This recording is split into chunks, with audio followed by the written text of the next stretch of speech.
신앙은 자기 스스로 선택해서 가질 수 있는 것이 아닙니다. 자기 스스로 또는 누군가의 강요에 의하여, 누군가의 협박에 의하여 또는 회유에 의하여 나오는 것처럼 보이지만 자기의 결정에 의하여서 나오는 사람은 아무도 없습니다.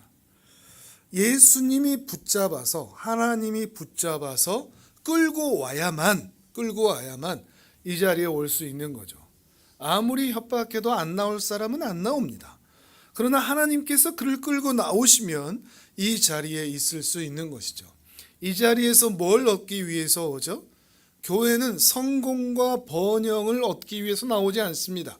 교회에서는 생명과 진리를 얻기 위해서 오는 것이죠. 생명과 진리 외에 다른 것을 얻고자 한다면 굳이 교회에 나올 필요 없습니다. 지난주에도 말씀드렸지만 세상에서 열심히 잘 사는 게 차라리 빨리 얻을 수 있기 때문이죠. 그렇다고 해서 우리가 이 자리에 나와 있다고 해서 우리가 생명과 진리에 대해서 알고 나왔느냐? 그것도 아닙니다. 생명과 진리가 무엇인지, 하나님의 은혜와 하나님의 나라와 하나님의 뜻이 무엇인 줄 알고 사모하여 믿음을 가지기 위해서 나왔느냐? 그것도 아니라는 것입니다. 우리가 지금 이곳에 나와 예배할 수 있는 것은 하나님께서 나를 멱살을 잡아서라도 끌고 오셨기 때문에 우리가 이 자리에 있을 수 있는 것이라는 말입니다. 마치 그 옛날 애굽에서 포로로 있던 그들이 아무리 애굽으로 다시 돌아갈래라고 소리쳐도 하나님께서 그들의 멱살을 잡아 가나안 땅으로 데리고 가시고야 마는 것이 출애굽이고 구원이듯이 우리에게도 하나님께서 그런 강력한 손으로 우리를 붙잡아 이 자리에 교회에서, 예배당에서 예배를 드리며 하나님 앞에 서게 하셨다는 것입니다. 우리 중에 누구도 자기의 구원을 스스로 선택한 사람이 없고 오직 주님께서 은혜를 베푸셔야만 우리 안에 믿음이 생겨 하나님을 바라볼 수 있게 된다는 것입니다. 오늘은 이러한 얘기를 함께 나누게 될 텐데요. 오늘 본문은 오병이어 사건 이후에 예수님과 예수님을 쫓아온 사람들과의 긴 대화가 기록되어 있습니다. 근데 여러분이 보면서 읽으셨는지 또 느낌을 받으셨는지 모르겠지만 매우 부정적입니다. 예수님에게도 그렇고 그 무리에게도 그렇고 말이죠. 우리 다시 한 번만 또 읽어보겠습니다. 26절에서 36절까지 그 사이를 읽어보면서 그 대화가 어떠한지 또 살펴보도록 하겠습니다. 26절에서 36절입니다. 시작. 예수께서 대답하여 이르시되 내가 진실로 진실로 너희에게 이르노니 너희가 나를 찾는 것은 표적을 본 까닭이 아니요 떡을 먹고 배부른 까닭이로다. 썩을 양식을 위하여 일하지 말고 영생하도록 있는 양식을 위하여 하라. 이 양식은 인자가 너희에게 주리니 인자는 아버지 하나님께서 인치신 자니라. 그들이 묻되 우리가 어떻게 하여야 하나님의 일을 하오리까? 예수께서 대답하여 이르시되 하나님께서 보내신 이를 믿는 것이 하나님의 일이니라 하시니 그들이 묻되 그러면 우리가 보고 당신을 믿도록 행하시는 표적이 무엇이니까? 하시는 일이 무엇이니까? 기록된 바 하늘에서 그들에게 떡을 주어 먹게 하였다 함과 같이 우리 조상들은 광야에서 만나를 먹었나이다. 예수께서 이르시되 내가 진실로 진실로 너희에게 이르노니 모세가 너희에게 하늘로부터 떡을 준 것이 아니라 내 아버지께서 너희에게 하늘로부터 참떡을 주시나니 하나님의 떡은 하늘에서 내려 세상에 생명을 주는 것이니라. 그들이 이르되 주여 이 떡을 항상 우리에게 주소서. 예수께서 이르시되 나는 생명의 떡이니 내게 오는 자는 결코 줄이지 아니할 터이요 나를 믿는 자는 영원히 목마르지 아니하리라. 그러나 내가 너희에게 이르기를 너희는 나를 보고도 믿지 아니하는도다 하였느니라. 아멘. 자, 36절에 그러죠. 이 대화의 결론입니다. 너희는 나를 보고 믿지 않는다. 이 사람들이 질문을 합니다. 우리가 어떻게 하면 되겠습니까? 우리가 당신을 어떻게 쫓으면 되겠습니까? 라고 말하지만 예수님의 결론, 너희는 나를 보고 결코 믿지 않는구나. 믿을 것처럼 말하고 나를 쫓아오고 수많은 표적과 이적도 이미 다 봤지만, 그래서 생명의 떡이라고 말하는 내 앞에서 생명의 떡을 달라고도 말은 하지만 정작 생명의 떡으로 온 나는 너희는 나를 받아들이지 않는구나, 이렇게 말씀하는 것입니다. 그런데 바로 이어서 37절 이하부터는 전혀 다른 부류에 대해서 말씀을 하기 시작합니다. 예수님을 믿고 따르면서 영생을 얻게 될 부류가 있다, 그 말씀을 이어서 하시거든요. 37절부터 40절까지 읽겠습니다. 자, 이들은 뭐가 다른지, 어떻게 영생을 얻게 되는지, 그 이유가 뭔지를 찾아보시기를 바랍니다. 자, 37절부터 40절까지 같이 읽습니다. 시작. 아버지께서 내게 주시는 자는 다 내게로 올 것이요 내게 오는 자는 내가 결코 내쫓지 아니하리라. 내가 하늘에서 내려온 것은 내 뜻을 행하려 함이 아니요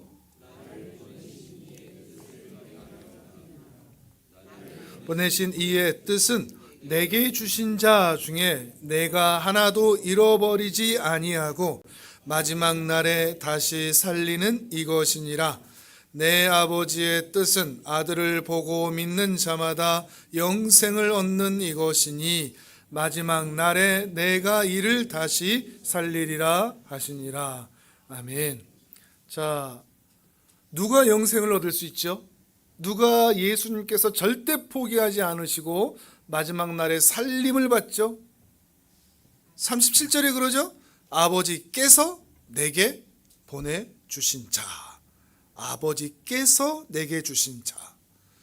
아버지께서 내게 주신 자는 다 예수님께 나온답니다. 그리고 그렇게 나온 자들은 예수님은 절대 포기하지 않으신답니다. 단 한 사람도 잃어버리지 않을 것이고 모두가 다 예수를 믿어 영생에 이르고 마지막 날에 다시 살린다는 것이죠. 분명한 대조가 있죠. 어떤 이들은 아무리 표적을 보여줘도 절대 믿지 않는 자들이 있고, 또 어떤 이들은 예수님을 보고 믿어 영생에 이른다는 것입니다. 이 두 부류를 대조하기 위해서 오늘은 의도적으로 본문을 좀 길게 잡았는데, 다시 한번 어떤 부류가 생명의 떡을 먹게 된다고요? 또 한번 찾아보시죠. 그 뒤에도 말씀하고 있는데 44절에도 말하고 있는데 41절부터 다시 또 읽어보겠습니다. 41절부터 44절 시작. 하늘에서 내려온 떡이라 하심으로 유대인들이 예수에 대하여 수군거려 이르되 이는 요셉의 아들 예수가 아니냐. 그 부모를 우리가 아는데 자기가 지금 어찌하여 하늘에서 내려왔다 하느냐. 예수께서 대답하여 이르시되 너희는 서로 수군거리지 말라. 나를 보내신 아버지께서 이끌지 아니하시면 아무도 내게 올 수 없으니 오는 그를 내가 마지막 날에 다시 살리리라. 아멘. 자, 어떤 사람이 예수 그리스도를 생명의 떡으로 믿고 영원한 생명을 얻을 수 있다고요? 이게 참 중요한 문제입니다. 왜냐하면 우리는 믿음이라는 것을 자기의 선택이라고 생각한다는 말이죠. 그러니까 내가 잘 선택하면 나의 지성과 감성과 의지로 이것이 옳다, 그르다 선택해서 예수를 믿는다고 생각합니다. 또는 어떤 업적이 있고 성취가 있어야 천국에 들어갈 수 있다고 생각합니다. 똑똑하고 잘나야, 이해를 잘할 수 있어야, 설교를 들으면 이해를 잘할 수 있어야 구원을 이해하고 하나님의 자녀가 될 수 있다고 생각하십니다. 그런데 오늘 예수님은 전혀 그렇게 말씀하지 않습니다. 구원은 누구에게 달려있다? 하나님에게 달려있다. 누구에게 달려있지 않다? 사람의 잘함이나 못함에 달려있지 않다. 높음이나 낮음, 귀함이나 비천함에 달려있지 않다. 누구에게 달려있다? 하나님께 달려있다 하는 것이죠. 이 말은 쉬운 것처럼 보이지만 깊이 생각해 보면 오해하기도 쉽고 제대로 이해하기도 매우 어려운 이야기일 수 있습니다. 하나님의 나라는 인간 스스로의 선택으로 나아오는 것이 아니라 하나님의 예정하심과 선택하심에 의하여서 나오는 것이다. 여기에는 무엇이 깔려 있는가 하면 사람은 자기 스스로 하나님을 볼 수도 없고 깨달을 수도 없고 하나님의 부르심에 응답할 수도 없어서 스스로 예수님을 생명의 떡으로 믿을 수 있는 존재가 아니라는 전제가 깔려 있습니다. 그냥 하나님의 은혜로만 된다가 아니라 사람 스스로는 하나님을 믿을 수도 없고 심지어 볼 수도 없고 알아차릴 수도 없다. 이런 말이 된다는 것이죠. 그러니까 예수님께서 이 땅에 오신 이유도, 그리고 설교하고 말씀을 전하고 권위 있는 말씀을 전하고 수많은 표적을 보이신 이유도 너 이거 잘 듣고 다른 종교보다, 유대교보다 또는 그리스 로마 신화보다 거기에 나오는 신들보다 내가 더 똑똑하고 내가 더 잘난 거를 너희가 선택해서 나를 믿어라, 이런 의미로 설교하거나 표적을 보이신 것이 아니라는 것입니다. 심지어 어떤 이야기까지 할 수 있는가 하면 예수님은 세상 모든 사람을 구원하기 위해 이 땅에 오신 것이 아니다. 아버지께서 보내신 자만 구원하기 위해서 이 땅에 오셨다. 그리고 이 땅에 오셔서 말씀을 전하시고 표적을 행하신 것은 이걸 듣고 깨달아라가 아니라, 아니면 왜냐하면 본질적으로 말한다고 깨달을 수 있는 존재가 아니기 때문에 오히려 말씀을 전하시고 표적을 행하시면서 그렇게 아버지께서 보내신 자들이 마음의 눈을 떠 아버지를 알아볼 수 있도록 하려고 말씀을 전하시고 성경을 남기시고 표적을 행하셨다는 겁니다. 믿는 자들을 위해서, 아버지께서 보내신 자들을 위해서. 우리 인간이 어떤 존재라고 그랬죠? 우리 앞으로 한번 넘겨볼까요? 요한복음 1장 5절부터 7절입니다. 요한복음 1장 5절에서 7절 화면을 보셔도 되고요. 같이 읽습니다. 시작. 빛이 어둠에 비치되 어둠이 깨닫지 못하더라. 하나님께로부터 보내심을 받은 사람이 있으니 그의 이름은 요한이라. 그가 증언하러 왔으니 곧 빛에 대하여 증언하고 모든 사람이 자기로 말미암아 믿게 하려 함이라. 아멘. 인간의 영적 상태에 대해서 요한복음만큼 잘 설명한 그런 성경이 없을 겁니다. 사람들은 빛이 왔는데 그 빛을 알아보지를 못합니다. 하나님이 왔는데 하나님을 알아보지를 못합니다. 그건 교회를 다녀도 마찬가지입니다. 신앙생활을 오래 했어도 마찬가지입니다. 교회 밖에 있는 사람들은 당연한데 심지어 교회 안에 있는 사람들도, 유대인들도 그랬으니까요. 심지어 유대인들마다 수천 년 동안 하나님을 알아오고 믿는다고 했던 그들마저도 그 빛을, 그 하나님을 알아보지 못했으니까요. 왜 못 알아본다고요? 육체의 눈은 크게 뜨고 있지만 영적인 눈이 감겨 있기 때문입니다. 마음의 눈, 영안, 그 영혼의 눈, 마음의 눈이 감겨 있기 때문인 것입니다. 그래서 세례 요한이 꼭 필요했다고요. 세례 요한이 소리쳐서 회개하라, 하나님의 나라가 가까웠다. 하나님의 나라라는 것은 곧 그 나라를 완성한 예수 그리스도 그 자체를 말하거든요. 회개해라, 하나님이 오셨다, 이 말이 되는 겁니다. 어떤 나라가 이동한다가 아니라 하나님 그 자체가 오셨다. 그러니 너희는 빨리 회개해라 라고 세례 요한이 소리쳐야 그때서야 예수를 알아보는 자들이 생겨났다는 것이죠. 만약에 세례 요한이 없었다면 지금까지도 우리는 하나님이 왔다 가셨는지를 모를 것입니다. 그래서 예수님이 하시는 그 중요한 일은 그렇게 온 자들이, 그 아버지께서 보내신 자들이 예수 앞에 나와 그 마음의 눈을 뜨게 하는 것, 그래서 하나님 아버지를 바라보게 하고 예수 그리스도를 믿게 하는 것이죠. 아, 이 세상을 창조하신 분이 하나님이시구나, 저 달도 저 해도 이 온 우주도 산과 바다도 있게 하신 분이 하나님이시구나 라고 하는 것을 드디어 인식하게 되는 거죠. 그 전만 해도 어땠었죠? 그냥 산에는 신이 있는 줄 알고 태양도 그 자체가 신인 줄 알고 있었죠. 그러나 예수 그리스도를 통해서 우리는 알게 되는 것입니다. 모든 만물을 있게 하신 이가 바로 하나님이시며 또 죄악 가운데 있는 이들을 구원하기 위하여 하나님께서 직접 사람이 되어 오셨다라고 하는 것을 이제 예수 그리스도를 통해서 우리는 알게 된다는 것이죠. 그럼 마음의 눈을 뜬다는 건 뭘까요?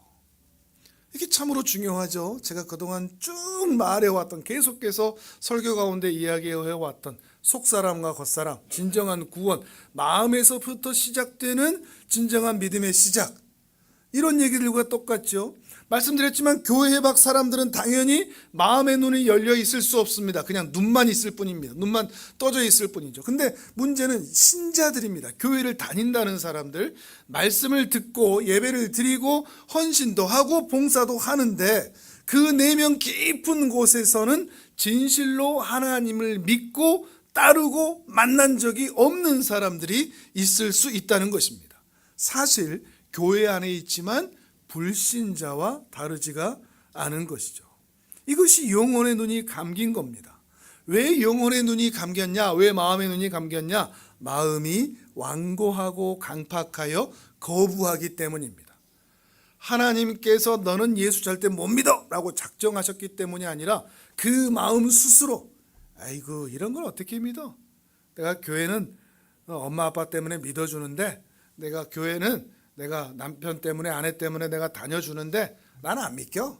내 속마음은 그래 라고 하는 그 마음에서 일어나는 것들은 다 마음의 강팍함입니다.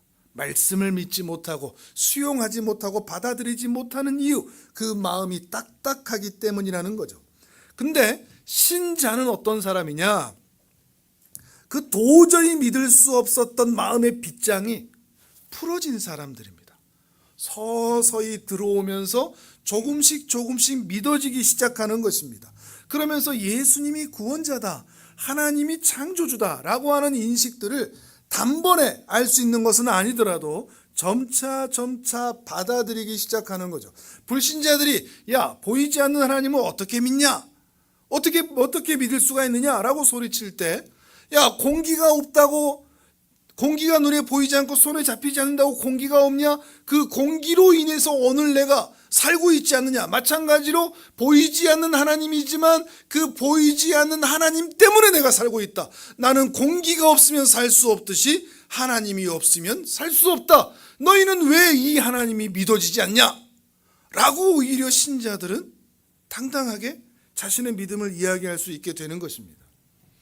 다만 이 불신자들은 깨달을 때가 옵니다. 언제 깨달게 될까요?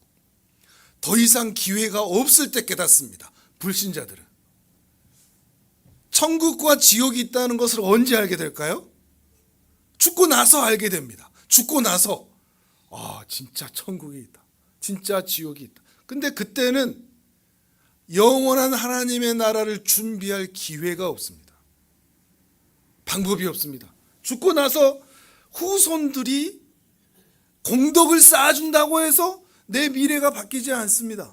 죽음 이후에는 방법이 없는 거죠. 불신자들은 그때서야 깨닫는 것입니다. 그런데 신자는 누구냐? 돌이킬 기회가 있을 때 깨닫는 사람들입니다. 예수님이 구원자인 것을 알고 영원한 하나님의 나라가 있어 그 나라를 준비하며 하루하루 살아야 한다는 것을 기회가 있을 때, 하나님께서 여러 모양으로 나를 찾아오셔서 수많은 인생의 굴곡 가운데 어느 한 시점에 나를 찾아오셔서 천천히 콩나물이 쑥쑥 천천히 자라나가듯이 내 안에 그 믿음을 불어넣어 주셔서 나로 하여금 하나님을 알 수 있는 그 기회를 주시는 그런 자들이 바로 신자라는 것입니다. 그러다가 언젠가는 고집스럽던 그 마음의 문을 활짝 열고 예수는 그리스도시요 나의 주님이십니다, 이런 신앙 고백을 할 때가 오는 것이죠. 우리는 이런 신앙 고백을 할 때 구원받았다라고 인지를 하게 되는 것 같습니다. 그러면 우리는 언제 구원받죠? 여러분 언제 구원받으셨습니까? 언제 마음의 문이 열려서 나 이제부터는 신자야, 나는 불신자 아니야, 이렇게 생각하셨습니까? 구원파 같은 경우는 이 날짜를 다 알아야 된다고 합니다. 자기의 지성과 이성으로 자기가 구원받은 날짜, 그 시점을 분명히 인식할 수 있어야 된다고 얘기를 하죠. 그만큼 지식이 중요하다고 얘기하는데, 언제 우리가 구원받은 날일까요? 내 입으로 구원파가 말하는 그 시점처럼 나 이제부터는 예수님 믿을래요 라고 말하는 그 선언한 날, 내가 정말 예수님을 만난 날, 울고 불고 하면서 수련회에서 아버지라고 부른 그날, 아니면 어떤 사고나 사건을 통해서 정말 하나님이 계시구나 라고 하는 것을 인지하는 그날일까요? 아니면 세례식을 받은 날일까요? 아니면 2000년 전에 예수님께서 십자가에서 달려 죽으신 날 우리는 구원받았을까요? 아니면 훨씬 더 전에 시간을 거슬러 올라가서 창세 전에 하나님께서 나를 구원하시기로 예정하신 그날 우리는 이미 구원을 받은 것일까요? 받은 때일까요? 당연히 우리는 이 질문에 대해서 구원파처럼 몇 월 며칠 몇 시라고 단정할 수는 없습니다. 물론 예정하셨습니다. 창세 전부터 아버지께서 예수에게 보낼 자들, 구원받기로 작정하신 자들, 에베소서 1장에서 분명히 말씀하듯이 그 예정하심이 분명히 있습니다. 태초부터 우리를 아셨다는 것이 그런 의미이죠. 그리고 지금부터 2000년 전에 예수님께서 십자가에 달려 못 박히시고 죽으심으로 우리의 구원을 완성하신 그 복된 날이 있음을 우리는 또한 믿습니다. 우리는 그때 이미 구원을 받았습니다. 그러다가 지금 비록 2000년이라는 시간이 흘렀지만 우리 각자의 인생의 어느 한 시점에 내가 예수 그리스도를 믿기로 작정한, 또는 고백한, 또는 영접한, 또는 말한, 또는 인지한, 또는 지각한 그 시점이 또한 있는 것도 사실입니다. 다만 우리가 구원파처럼 내가 이날 믿었습니다 라고 단정하기 어려운 것은 뭔가 하면, 실제 나의 구원의 시작은 내가 인지하면서 나 이제부터 하나님을 정말로 믿어요 라고 인지한 그날 훨씬 이전에, 내가 태어나는 순간부터 그 인지하는 그 사이 어느 시점부터 시작되었을 확률이 굉장히 높습니다. 그 전부터 하나님의 말씀이 내 마음의 심령에 뿌려져서 그 완고하던 마음에 하나님을 거부하고 믿을 수 없어요라고 말하던 그 마음에 말씀이 뿌려지면서 이 마음 사이에 균열이 나고, 그 균열된 틈으로 하나님의 말씀이 비추어 들어가기 시작하면서 내 마음의 말씀의 씨앗이 자라가기 시작했던 그때가 있었을 것이라는 거죠. 근데 그때는 우리가 알까요, 모를까요? 알 수가 없는 거죠. 그래서 우리는 구원파를 이단이라고 말하는 겁니다. 내가 인지해야 믿는 것은 이 성경 말씀과 부합하지 않는 거죠. 그럼 구원을 내가 선택한다는 것이 되는 겁니다. 그런데 하나님은 훨씬 더 전에 내게 찾아오셔서 2000년 전에 이루신, 그리고 태초부터 예정하신 그 구원이 이루어지도록 내 가슴팍에 하나님의 말씀을 심어 그 말씀이 구원의 열매가 되도록 일하시기 시작한 때는 훨씬 더 이전이다, 이렇게 얘기해 볼 수가 있다는 이야기입니다. 자, 마태복음 13장을 찾아보겠습니다. 신약 20페이지쯤에 있습니다. 마태복음 13장, 화면을 보셔도 되는데 성경을 찾으시면 좀 더 좋을 것 같습니다.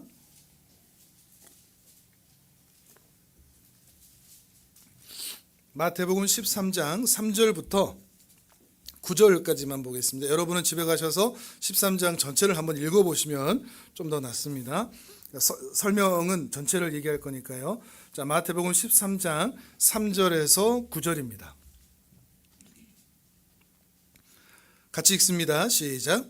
예수께서 비유로 여러 가지를 그들에게 말씀하여 이르시되, 씨를 뿌리는 자가 뿌리러 나가서 뿌릴새 더러는 길가에 떨어짐에 새들이 와서 먹어버렸고 더러는 흙이 얕은 돌밭에 떨어짐에 흙이 깊지 아니하므로 곧 싹이 나오나 해가 돋은 후에 타서 뿌리가 없으므로 말랐고 더러는 가시떨기 위에 떨어짐에 가시가 자라서 기운을 막았고 더러는 좋은 땅에 떨어짐에 어떤 것은 100배 어떤 것은 60배 어떤 것은 30배의 결실을 하였느니라.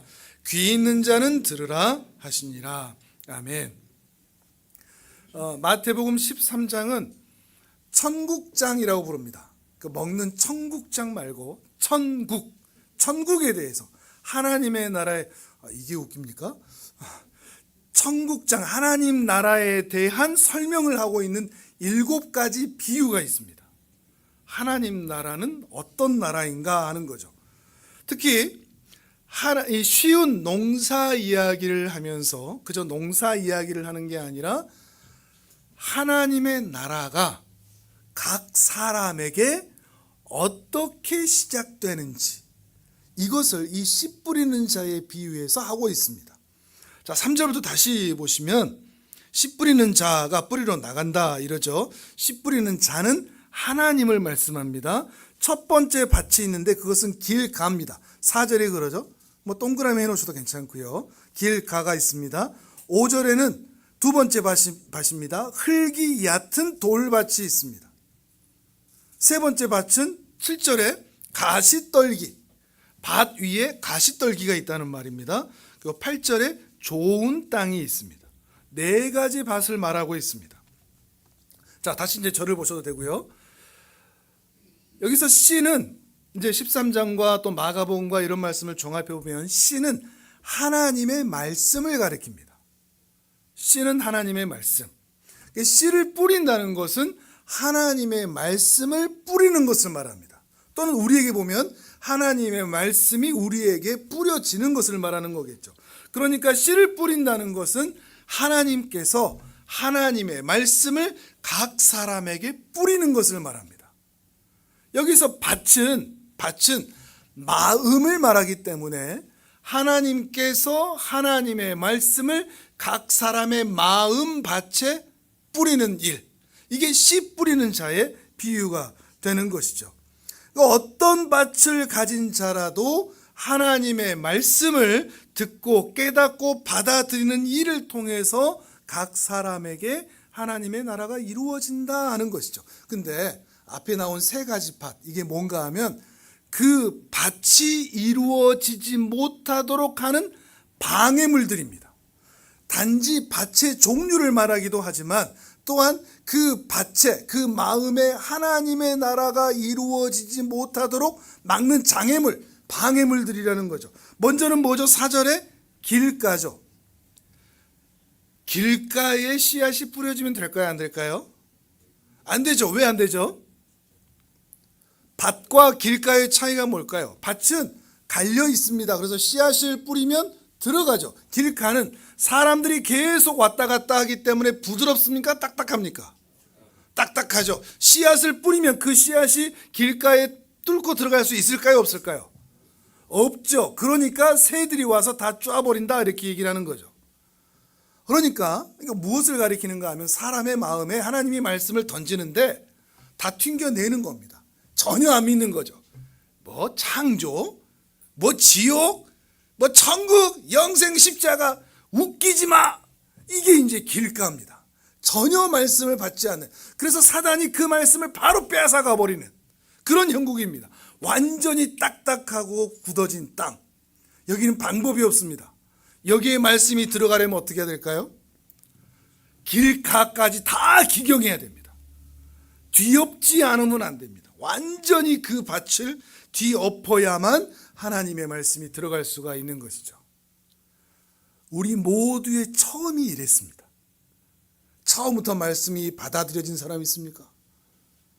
아무도 없습니다. 모태신앙이라도 이 말씀이 받아들여진 사람이 없죠. 다 이렇게 튕겨냈죠. 불신, 회의, 냉대, 핀잔 이런 마음을 가졌던 것이죠.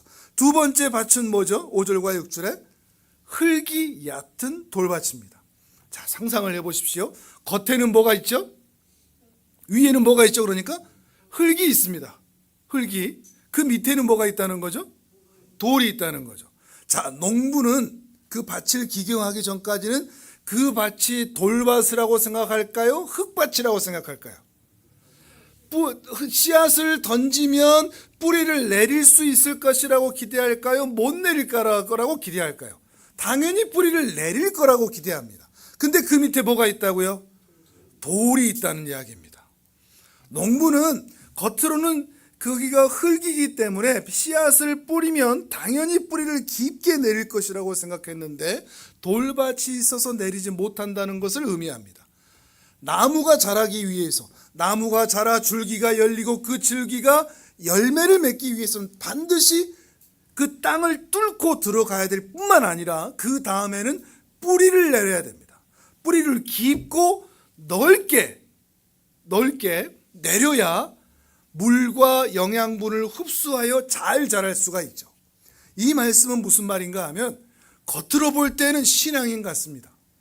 반응도 합니다. 말씀에 대한 반응도 해서 예배도 드리고 기도도 하고 회개도 하고 눈물도 흘리고 말도 잘합니다. 근데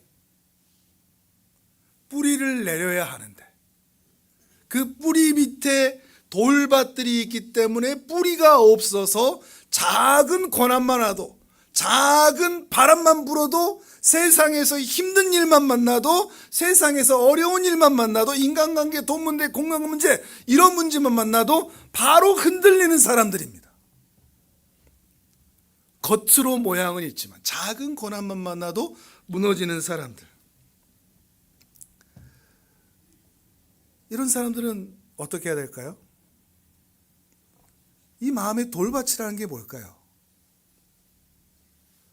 우리 인간의 이 속 사람이 가지고 있는 그 완고하고 굳은 마음을 말합니다. 몇 가지를 적어봤는데요.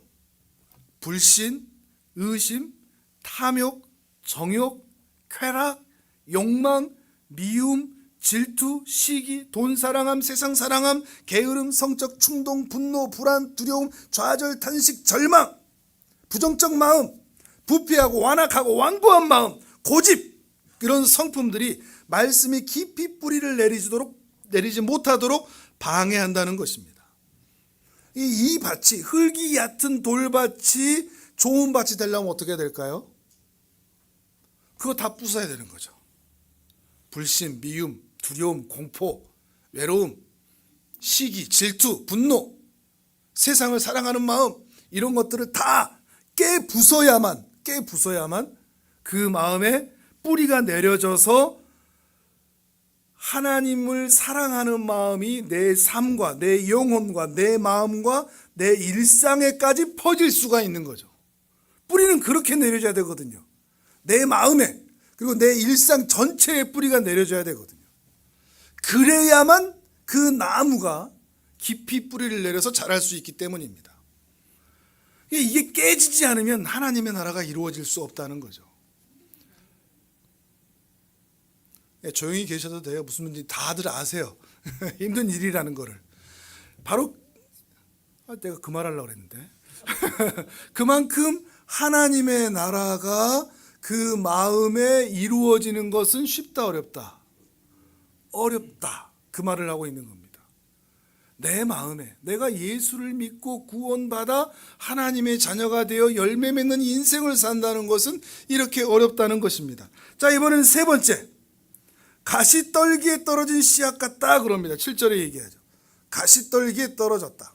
자, 나무는 아래로 뿌리를 깊게 내려서 물과 영양분을 충분히 흡수해야 뿌리가 깊고 충분할 뿐만 아니라 위로는 어떻게 해야 되죠? 쑥쑥 자라서 푸른 잎을 무성하게 내어 그 이파리와 줄기 가운데 열매가 맺어야 됩니다. 근데 가시떨기에 덮였다는 말은 뭘까요? 뿌리는 어떻게 내렸습니다. 어떻게든 으깨서 뿌리는 내렸는데 그 위에 뭐가 덮여져 있다고요? 가시덤불이. 자, 자라려고 하는데 뭐가 찌릅니까? 가시가 찌르는 거죠. 아야. 그러니까 똑바로 자라야 되는데 자꾸 왜곡되고 그 가시덤불 안에서만 맴돌아. 그래서 자라지 못한다 합니다. 자라지 못한다. 배배 꼬이는 거죠. 그 안에서만. 성장하지 못하는 겁니다. 이것을 마태복음과 마가복음에서 뭐라고 얘기하느냐? 세상의 염려와 재물의 유혹과 기타 욕심이라고 합니다. 곧 세상입니다. 쉽게 말하면 교회에서는 신앙생활 잘하는 것 같습니다. 괜찮아 보입니다. 근데 어디만 나가면, 세상에만 나가면 무너집니다. 유혹거리가 너무 많거든요. 이건 어린아이든 학생들이든 청년이든 노년이든 다 똑같습니다. 각 세대에 맞춰서 사단은 아주 준비를 잘 해놨습니다. 우리를 꼬드길 유혹거리. 어린아이에게는 뭐가 있을까요? 학생들한테는 뭐가 있을까요? 어른들한테는 뭐가 있을까요? 청년들한테는 뭐가 있을까요? 세상에 참 많습니다. 믿음으로 살지 못하게 하는 것들. 그것들이 뭐라고요? 가시떨기라는 것입니다. 그러니까 잘 자라려면 어떻게 해야 되느냐? 가시에 찔려서 뚫고 나가야 되는 겁니다. 이게 어려운 거죠. 가시를 뚫고서라도 나가야 되는 겁니다. 고난을 만나는 거죠. 세상에서 아픔을 만나는 거죠. 유혹을 이겨내보는 겁니다. 고생해서 뒹굴다가 그 고생을 이겨내는 고통들을 세상에서 만나야 되는 겁니다. 아프죠. 그러니까 이게 신앙이야? 이게 사는 거야? 이게 하나님의 은혜야? 라는 말이 수없이 나올 만하는 거죠. 그러니까 우리 신자들이 여기에서 포기하는 경우가 굉장히 많습니다.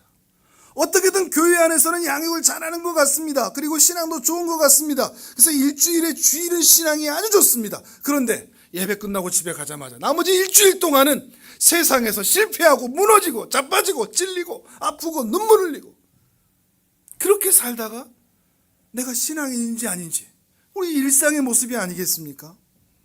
넘어지는 것입니다.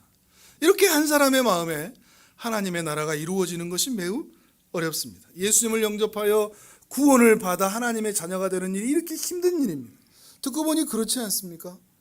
아, 참 내 마음이 길바닥 같은데, 어떤 부분에서 말씀이 믿어지지 않은데, 내 마음에 이 완고함이 있는데, 고집스러움, 내 선입견, 내 고집, 그런 것들이 있는데, 난 세상을 너무 사랑하는데, 세상의 것들이 너무나 필요한데, 내 마음에도 과연 하나님의 나라가 이루어질 수 있을까?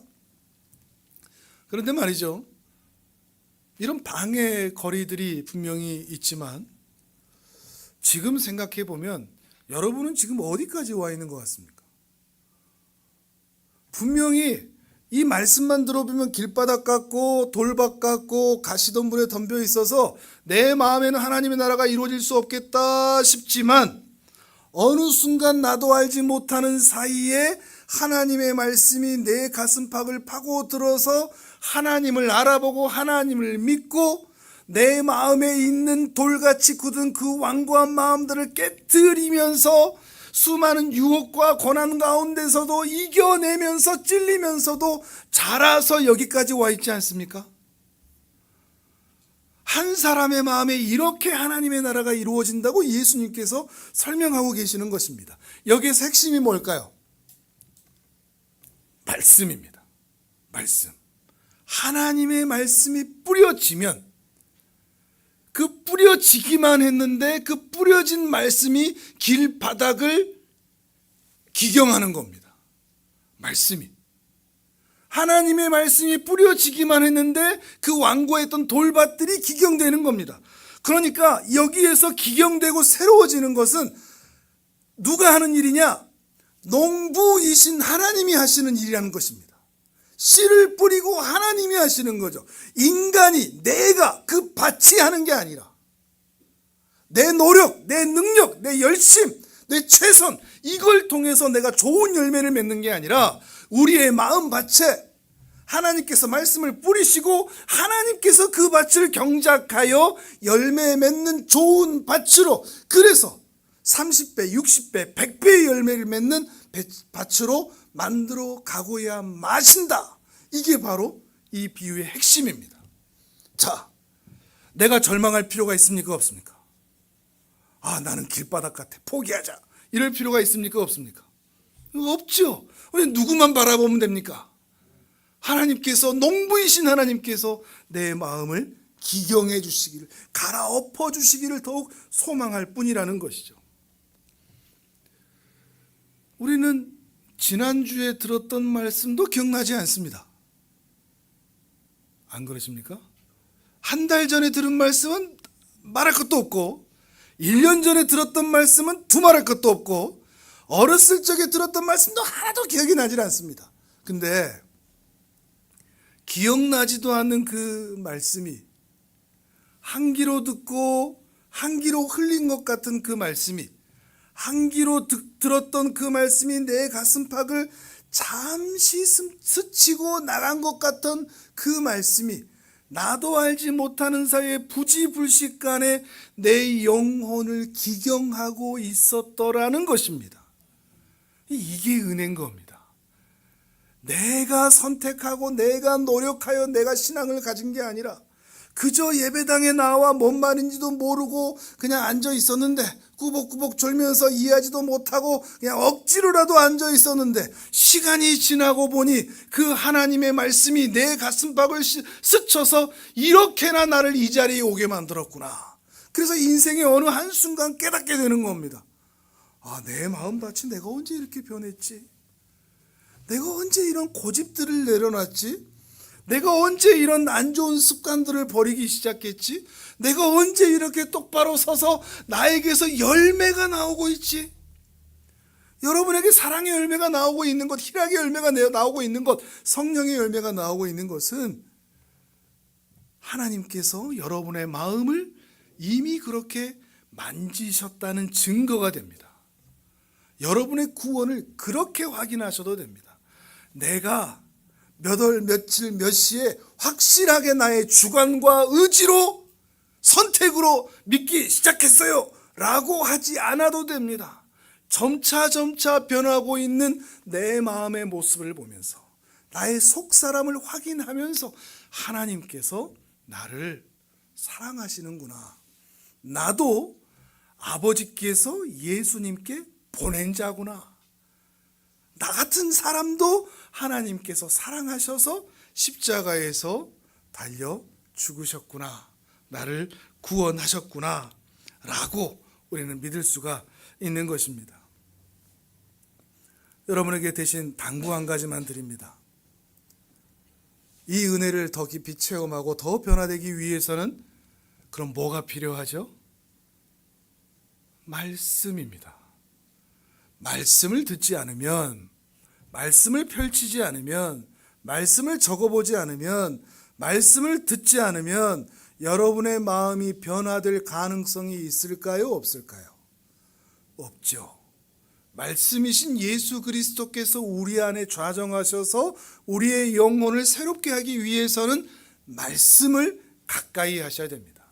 그리고 그 들은 말씀이 오늘 이해하지 못하고 오늘 용납되지 않고 오늘 내가 납득되지 않은 말씀이라고 할지라도 오늘 들은 그 말씀이 지금 여러분의 마음팍에서 하나님께서 일하고 계십니다.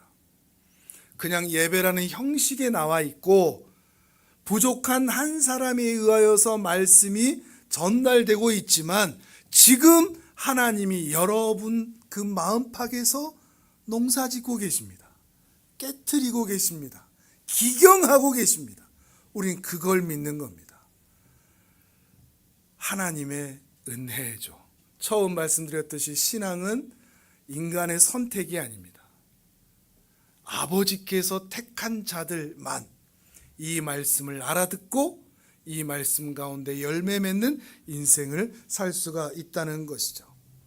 하나님의 말씀이 내 안에 뚫고 들어와 내 안에 세상 그 무엇도 빼앗아갈 수 없는 하나님의 나라가 이루어지기를 더욱 사모하시기를 바랍니다. 그래서 천국에 가기도 전에 먼저 이 세상에서도 천국을 누릴 수 있는 존귀한 하나님의 사람들 되시기를 주님의 이름으로 축복합니다. 아멘. 우리 이제 함께 기도하겠습니다.